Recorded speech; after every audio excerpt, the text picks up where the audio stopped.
The dashboards say everything is green. Your new security co-pilot is summarizing alerts, the fraud engine is running quietly in the background, and the board deck has a neat slide listing all the artificial intelligence projects.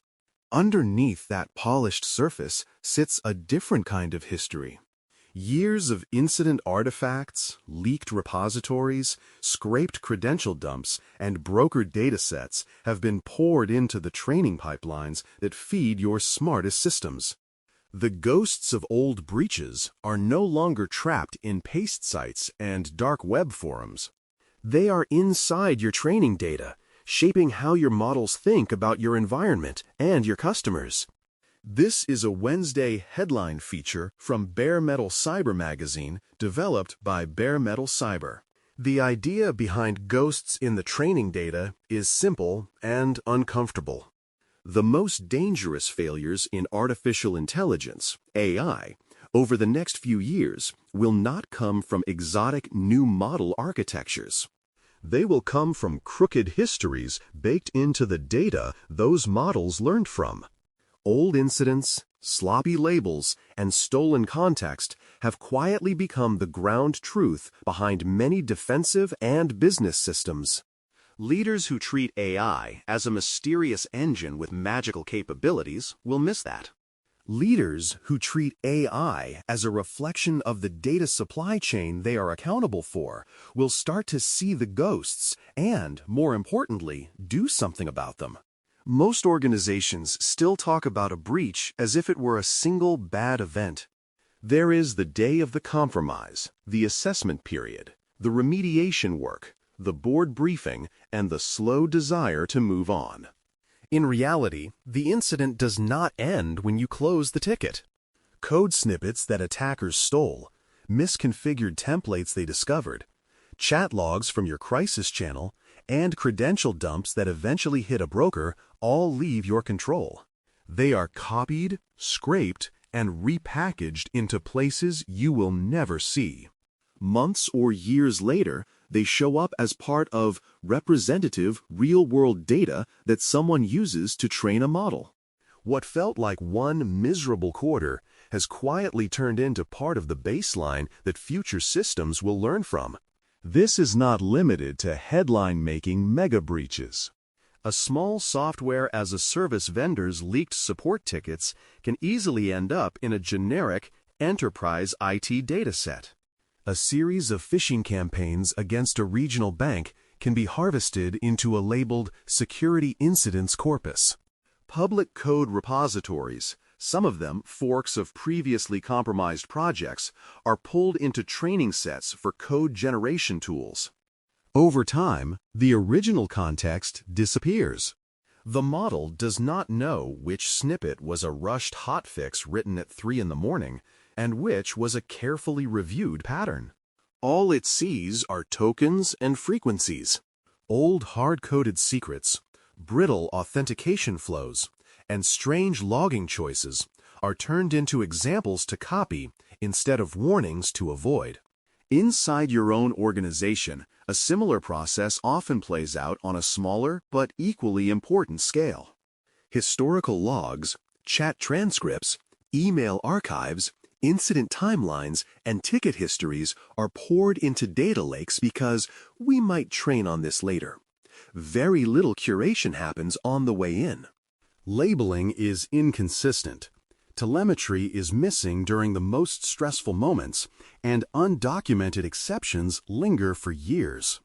When the business finally decides to build or buy AI for security or operations, that lake is treated as a gold mine.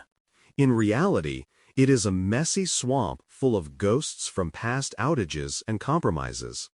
Those ghosts are about to be promoted from artifacts of yesterday's breach to the training data for tomorrow's models.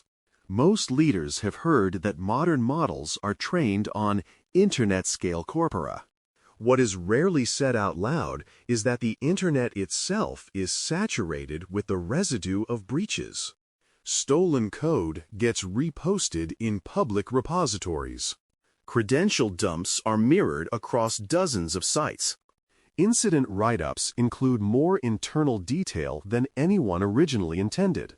Data broker products quietly incorporate information that started its life inside compromised systems. When a vendor proudly says their platform is trained on billions of lines of real-world code or massive real-world security data, that often means the model has absorbed patterns born in compromise, not just patterns born in careful engineering. Over time, the difference blurs. You see the impact most clearly when these blended corpora sit behind friendly interfaces. Developer copilots that generate boilerplate authentication flows, key management routines, and logging defaults are drawing on those mixed histories. If insecure idioms appear often enough in the training set, the model will happily recreate them whenever the surrounding context feels similar. Security analysts using AI helpers to draft detection rules or response procedures face the same risk. A model steeped in leaky breach data and outdated playbooks can sound perfectly authoritative while suggesting fragile conditions, weak indicators, or best practices that were never truly best. The failure mode is not a dramatic exploit announced on social media. It is the quiet normalization of bad patterns. Even when vendors make honest efforts to clean their corpora, their focus tends to be narrow. They work hard to scrub obvious categories: personal information, offensive language, explicit content. Almost no one has turned code that passes unit tests but is security toxic into a systematic exclusion rule. Almost no one has built robust tooling to find and downrank business logic that bakes in yesterday's risky access assumptions. That gap is not driven by malice. It exists because security teams and AI platform teams use different language, measure different things, and report to different leaders. Until someone at the executive level starts asking precise questions about data provenance, curation criteria, and the ability to exclude or demote suspect sources, the organization will keep importing other people's breaches as if they were a neutral representation of how modern systems should behave. The same pattern shows up on the defensive side, where many teams now buy or build AI for detection and response. Behind the marketing, those systems are often trained on exports from security information and event management (SIEM) platforms, endpoint detection and response (EDR) tools, ticketing systems, and incident timelines. None of those sources were ever designed as training sets. They are full of gaps and distortions. Logging gets turned down during high load. Noisy rules are disabled or tuned without documentation. Temporary exceptions become permanent, and incident labels are applied quickly because the team is exhausted. When you feed that history into a model, it digests the whole thing as if it were a coherent story about how attacks unfold and how defenders respond. The ghosts in that crooked history affect how your defensive models behave. If a particular abuse pattern was repeatedly whitelisted for business reasons, a model trained on that environment may implicitly learn that the pattern is normal behavior. If critical telemetry was missing during the worst incidents, the model's sense of what high severity looks like will be anchored in partial evidence. Security orchestration, automation, and response (SOAR) playbooks and response tickets that understate impact or misclassify attacker objectives become labels the model uses to generalize. Over time, it learns a skewed baseline. What your tools failed to see, your models will struggle to imagine. That is a dangerous place to be when attackers are constantly searching for the gaps at the edge of your visibility. Leaders often feel the effect of these ghosts without naming them. A detection copilot that grew up on crooked histories may confidently deprioritize early indicators because they do not look like the partial patterns it was taught to care about. It may overtrust a legacy allow list or flood analysts with alerts in areas where there is plenty of clean historical data but little actual risk. From the outside, this does not look like a dramatic machine learning failure. It feels like a familiar story. The Security Operations Center still misses important things, and the new AI did not meaningfully change the false positive rate. The difference is that now those distortions are built into a system that can scale its influence much faster than you can retrain human analysts.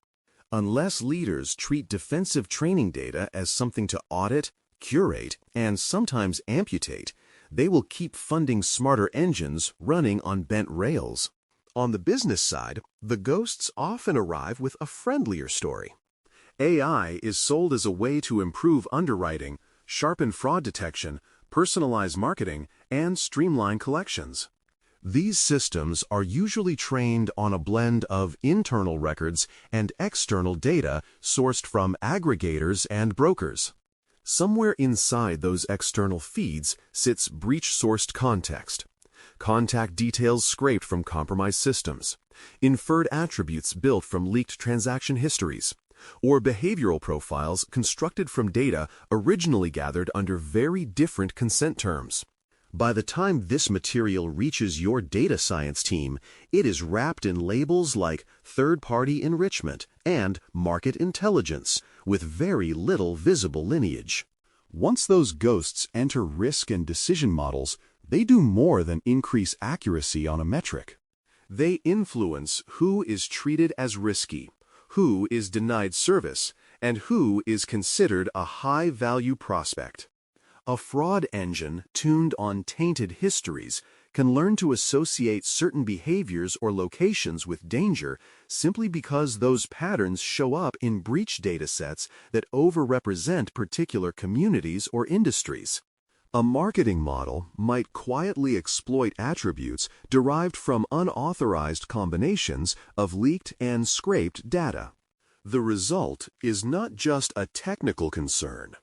It becomes a reputational and legal issue as regulators pay closer attention to explainability, fairness, and data minimization in automated decisions. Leaders rarely see the full chain between someone else's breach and our decision engine because it runs through contracts, API integrations, and dashboards rather than through incident reports.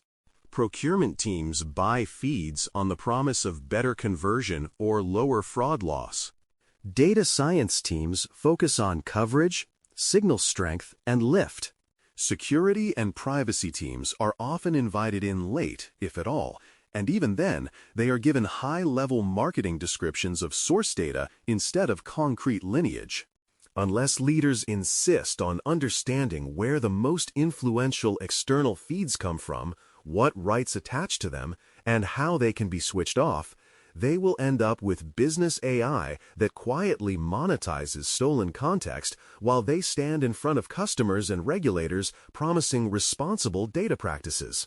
If the problem is ghosts in the training data, the solution is not a vague commitment to better data. It is to govern training data like any other critical supply chain. That starts with a change in posture. Leaders need to expect their teams and vendors to know where the important training datasets came from, what broad categories of content they contain, and how those datasets can be updated or retired.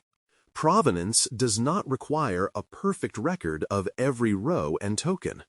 It does require enough specificity to distinguish first-party logs, contracted feeds with clear rights, and mystery corpora sourced from the open internet. Without that basic map, every other control is decoration.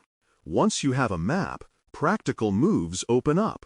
You can ask for a kind of bill of materials for key models, a high-level breakdown of data sources, the relative weight of each category, and any known use of breach-sourced or high-risk feeds. You can work with legal and procurement teams to update contracts with data vendors and AI providers so they include explicit statements about origin, allowed uses, and obligations to notify you when their sources change or are discovered to include compromised material. Inside your own environment, you can apply the same mindset to data lakes and feature stores. Teams responsible for logs, tickets, and historical records can categorize which collections are suitable for training, which require redaction or aggregation, and which should never be promoted without heavy curation. The final element is designing for change instead of pretending training data is fixed forever. Leaders should push for the ability to correct and partially forget when new ghosts are discovered. That might mean downranking specific sources, retraining on relabeled incidents, or carving out particular time windows and feeds that are discovered to be badly distorted. It might mean sponsoring red teaming focused on data artifacts, not only on prompts and model behavior. You can deliberately inject known bad patterns to see how models respond, or simulate the removal of a compromised feed to measure impact. None of this will make training data perfectly clean. What it will do is turn those ghosts into visible dependencies that can be governed, traded off, and, when necessary, cut loose. At its heart, this story is not about models at all. It is about whether you see AI as a clever engine sitting above your world, or as a fragile mirror of the data that you, your partners, and your adversaries have spilled into that world over many years. Defensive copilots, fraud engines, and decision systems may look sleek from the dashboard, but they are only as honest as the histories they were trained on. Old breaches, leaked code, crooked logs, and brokered context are not background noise. They are active ingredients. Once you see that, it becomes much harder to nod along when a vendor treats training data as an opaque blob that is handled elsewhere in the stack. When leaders internalize this, the conversation around AI shifts. Questions about data provenance, labeling quality, and usage rights move from the appendix of the slide deck into the main discussion, next to performance and cost. Budget decisions change as well. Instead of pouring every extra dollar into more data and bigger models, some of that investment moves into curating incident histories, governing external feeds, and building the ability to correct or retire bad sources. Accountability becomes shared. Security, data, legal, procurement, and product teams all recognize that they have a stake in whether the ghosts in the training data are understood and managed rather than tolerated as the price of innovation. From here, the most useful step is not a sweeping new framework. It is a set of sharper questions. Which of your most important models depend on data whose lineage you could not confidently explain to a regulator or a major customer? Where have you implicitly trusted vendors, platforms, or brokers to make risk decisions about training data on your behalf without ever stating that trade-off out loud? If you and your leadership team can hold those questions in the open and keep asking them as new AI projects appear, you will already be ahead of many peers, still admiring their models without looking at the ghosts inside them. The goal is not to eliminate every ghost. It is to make sure the ones that remain are there by conscious choice, not by accident. Thanks for listening. For more audio courses, daily newsletters, and more, please visit baremetalcyber.com.